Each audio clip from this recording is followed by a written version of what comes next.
This is Blurry Fates, written by Fabio Brunetti and narrated by Andrew James Roberts of Kraken.media. Produced by Siawash Amutari.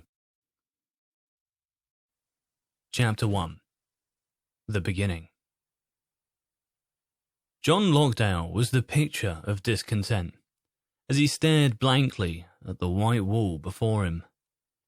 In the background, a senior officer read off a list of his offences and the repercussions of his acts.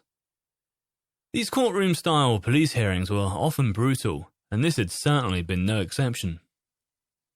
Lockdale had certainly not been expecting to get away with a slap on the wrist, but he'd hoped for more support from his colleagues and superiors, the people he himself had dug out of more than a few jams over the years. It felt as though he was being hung out to dry without so much as a second glance from those he once thought of as friends. Only Steve McLaughlin had even bothered to show up to the hearing and gave a glowing character reference. But that was never going to be enough. Lockdale had hoped for a series of therapy sessions, perhaps an educational course or two, a brief sabbatical at a push. He had never suspected that a suspension would be on the cards. Unfortunately, getting caught drunk behind the wheel of a police vehicle was difficult to explain away, even if McLaughlin had been able to bury the breathalyzer test. The accident alone was, apparently, enough to send him packing for a good while. After what seemed like an eternity staring at that blank wall, John noticed the rest of the room standing around him, and the sound of squealing chair legs against the laminate flooring filled the air. The only solstice he could take was that it was finally over, although he had no idea how he would explain the news to Linda.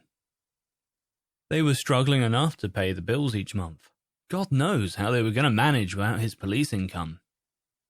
He felt sick to his stomach, the unmistakable feelings of guilt. He loved her so much, yet had only been able to provide mediocrity followed by pain. Everything around him seemed to turn to rubble, and she was the only shining light through the cracks, the only source of oxygen with which he could breathe. She was his life. He only hoped that she would understand. Stephen passed on a few condolences on the way out of the room, although they went in one ear and out the other. John swiftly turned down the offer of a lift home from his detective pal, deciding that a long walk would give him time to clear his head and to work out a way in which he could explain it all to Linda. In truth, it was nothing more than procrastination from the inevitable, but for now at least, it was all he had. He slipped his arms into his long brown trench coat and walked out into the chilly autumn air, his dress shoes clinking against the pavement as he set off home. Of course, despite the sun shining throughout most of the day, the heavens began to open, pouring down yet more misery on the disgraced police officer. By the time he finally made it home, it was almost time for dinner. John looked down at his watch. 7 p.m. Linda would likely be cooking off the last of the sausages at that very moment. They always had bangers and mash on a Wednesday night. Unfortunately, the dinner chat was likely to be far less palatable this time around. However, as John approached the front door, he could see that the kitchen light was off and there was no faint aroma of cooking as he stepped across the threshold. How strange, he thought to himself. She must have popped out as the whole house sat in darkness. John decided to go approach the fridge, open up a cold beer, and wait for her in the living room. An hour passed, and there was still no sign of Linda.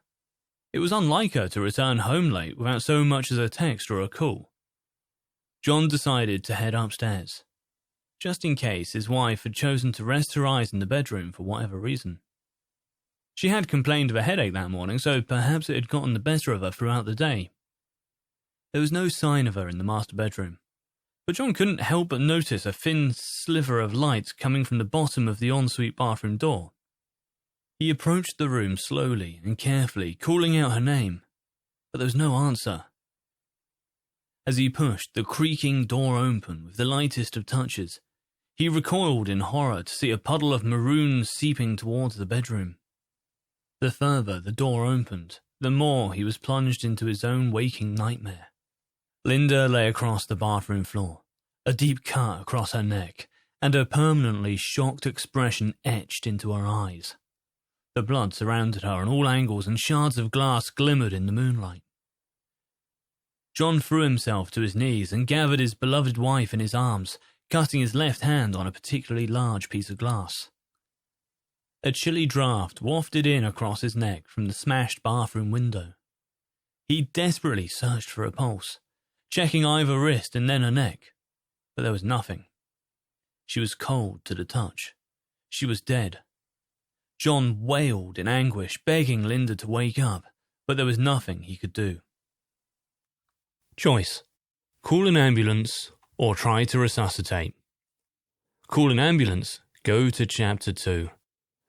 Try to resuscitate, go to Chapter 3.